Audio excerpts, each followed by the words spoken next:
नमस्कार। शिखर the top के current affairs में आप सभी का स्वागत है।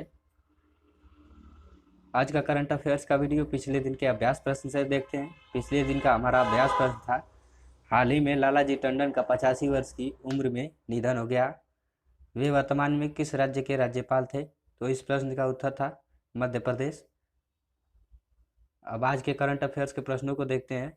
करंट अफेयर्स का हमारा पहला प्रश्न है, 15 जुलाई को ओडिशा में DRDO द्वारा परीक्षण किया गया टैंक भेदी गाइडेड प्रक्षेपास्त्र का नाम क्या है? तो उत्तर है इसका ध्रुवास्त्र, जो 7 किमी तक मार सकने वाला तीसरी पीढ़ी का प्रक्षेपास्त्र है। अगला प्रश्न है, किस संस्थान ने आवर्ती भुगतानों के लिए समर्पित अपनी यूनिफाइड पेमेंट्स इंटरफेस यानी UPI ऑटो पे सुविधा की शुरुआत की है? तो उत्तर है इसका भारतीय राष्ट्रीय भुगतान निगम यानी NCPI संस्थान ने आवर्ती भुगतानों के लिए समर्पित अपनी UPI सुविधा की शुरुआत की है हाल ही में। अगला प्रश्न है, हाल ही में किस ई प्रशासन सेवा प्रदाता ने भारत भर में नागरिकों को डिजिटल रूप से पैन कार्ड सेवाएं प्रदान करने के लिए राज्य के स्वामित्व वाली UTI infrastructure technology and services limited के साथ समझौता किया? उत्तर है इसका अलंकित लिमिटेड। अलंकित लिमिटेड ई प्रशासन सेवा प्रदाता ने भारत भर में नागरिकों को डिजिटल रूप से पैन कार्ड सेवा प्रदान करने के लिए राज्य के स्वामित्व वाली UTI infrastructure technology and services limited के साथ समझौता किया है। प्रश्न है, 22 जुलाई को किस निजी भुगतान बैंक ने वित्तीय सेवा उद्योग क्षेत्र में ग्रामीण भारत के युवाओं को कौशल प्रदान करने के लिए राष्ट्रीय कौशल विकास निगम यानी NSDC के साथ साझेदारी की घोषणा की है? उत्तर है इसका एयरटेल पेमेंट्स बैंक। 22 जुलाई को एयरटेल पेमेंट्स बैंक निजी भुगतान बैंक ने वित्तीय सेवा उद्योग क्षेत्र में ग्रामीण भारत के युवाओं को कौशल प्रदान करने के लिए राष्ट्रीय कौशल विकास निगम के साथ साझेदारी की घोषणा की है 22 जुलाई को। अगला प्रश्न है, भारतीय बीमा नियामक एवं विकास प्राधिकरण यानी IRDAI ने सामान्य बीमाकर्ताओं और स्वास्थ्य बीमाकर्ताओं को एक समूह उत्पाद के रूप में किस बीमा योजना की पेशकश करने की अनुमति दी है? उत्तर है इसका कोरोना कवच पॉलिसी।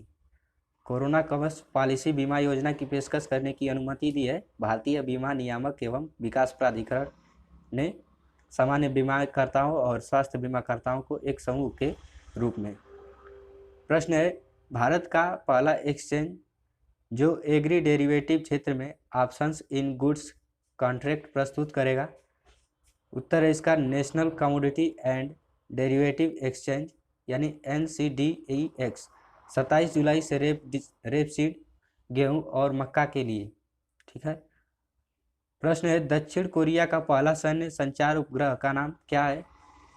तो उत्तर है इसका एनासिस सेकेंड यानी ANASIS सेकेंड दक्षिण कोरिया का पहला सैन्य संचार उपग्रह है। अगला प्रश्न है, G20 प्रमुखों का शिखर सम्मेलन 2020 को किस देश द्वारा दिसंबर 2020 में आयोजित किया जाना है? तो उत्तर इसका सऊदी अरब देश द्वारा। अगला प्रश्न है, भारत और मालदीव ने किस शहर में इमरजेंसी मेडिकल सर्विसेज की स्थापना करने के लिए एक समझौता ज्ञापन पर हस्ताक्षर किया है? तो इस प्रश्न का उत्तर है माले। हाल ही में इमरजेंसी मेडिकल सर्विसेज की स्थापना करने के लिए भारत और मालदीव द्वारा हस्ताक्षर किया गया है एक समझौता पर।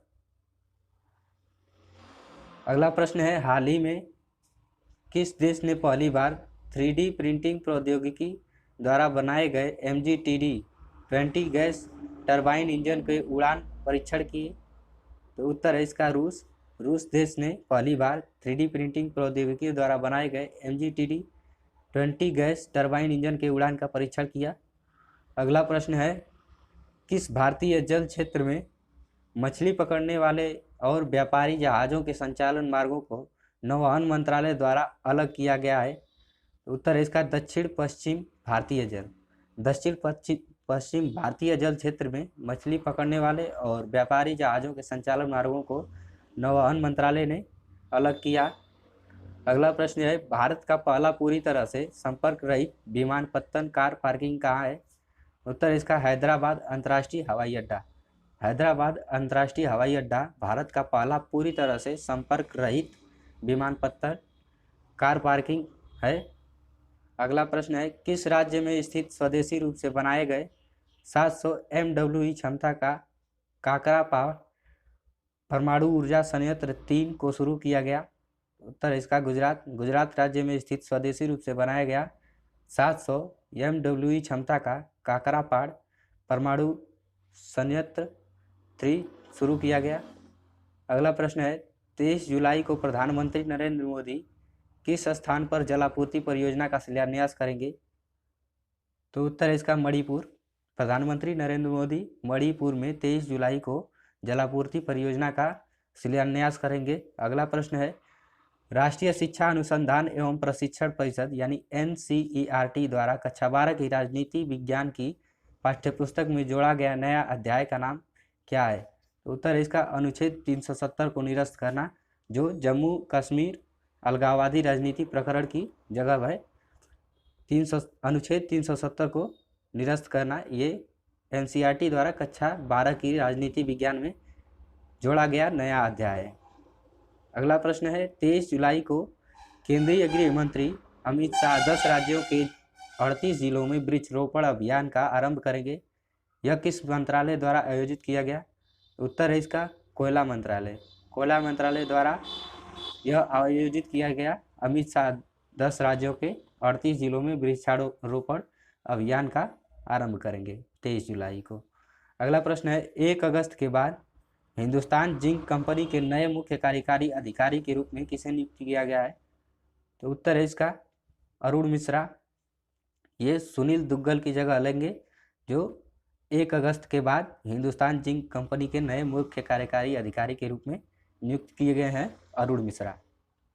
अगला प्रश्न है, BCCI इस साल के इंडियन प्रीमियर लीग यानी IPL को किस देश में आयोजित करने के लिए सरकार की अनुमति लेगा? उत्तर है इसका संयुक्त अरब अमीरात। संयुक्त अरब अमीरात में BCCI इस साल के IPL को आयोजित करने के लिए भारतीय सरकार से अनुमति लेगा। अगला प्रश्न है, हाल ही में किस राज्य सरकार ने घोषणा की है कि असंगठित क्षेत्र के श्रमिक राज्य द्वारा संचालित कल्याण मंडलों में शामिल हो सकेंगे? उत्तर है इसका तमिलनाडु। अगला प्रश्न है, हाल ही में किस केंद्र शासित प्रदेश सरकार द्वारा लाभार्थियों को घर पर राशन प्रदान करने के उद्देश्य से मुख्यमंत्री घर घर राशन योजना को मंजूरी दी गई है?